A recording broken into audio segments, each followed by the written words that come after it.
నమస్తే, welcome to political bridge. Andhra Pradesh రాష్ట్రానికి bill gates గారు వస్తున్నారు అన్న దగ్గర నుంచి కొంతమంది న్యూట్రల్ ముసుగులో ఉన్న మహామేధావుల బాధ వర్ణనాతీతమని చెప్పుకోవాలి.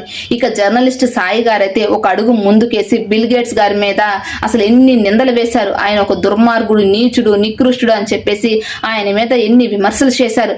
ఒకసారి జర్నలిస్ట్ సాయి గారు బిల్ గేట్స్ గారి మీద చేసిన ఆరోపణలు చూడండి.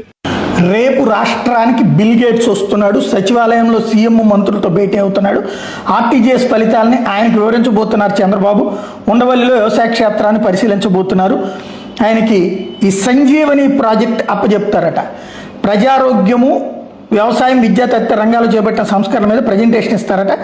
సంజీవని ప్రాజెక్ట్ ఆయనకి అంటే మన ఆరోగ్యాలు తీసుకెళ్లి బిల్ గేట్స్ అనే రాక్షసుడి చేతిలో పెడుతున్నారు.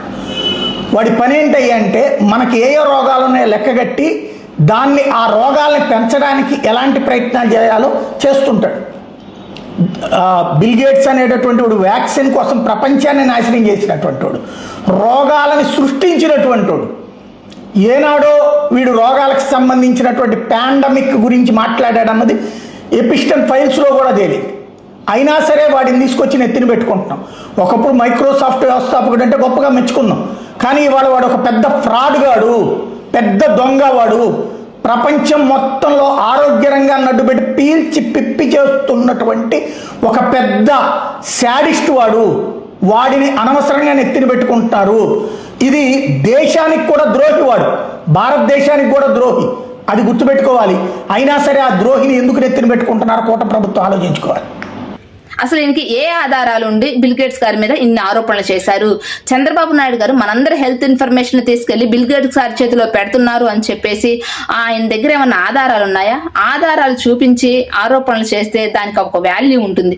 అలా కాకుండా నేను చెప్తే నమ్మే వాళ్ళు రాష్ట్రంలో గొర్రెలు ఉన్నారు అని చెప్పేసి ఎటువంటి ఆధారాలు లేకుండా విమర్శలు చేస్తానంటే కుదరదు. సాయి గారికి ఒక పార్టీ దగ్గర నుంచి ఈయన డబ్బులు తీసుకొని జర్నలిజం చేస్తున్నారని అందరికి తెలిసిపోయింది.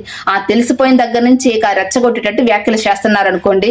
ఇప్పటికైనా రాష్ట్రంలో ఎవరు ఎలాంటి వాళ్ళు అనే విషయాన్ని యువత గ్రహించాలి. అసలు మైక్రోసాఫ్ట్ హైదరాబాద్కి రావడంలో ఎంత హైదరాబాద్ ఈ రోజు ఇంత గ్లోబల్ సిటీగా ఎదిగింది అంటే అప్పుడు మైక్రోసాఫ్ట్ రాబట్టే కదా.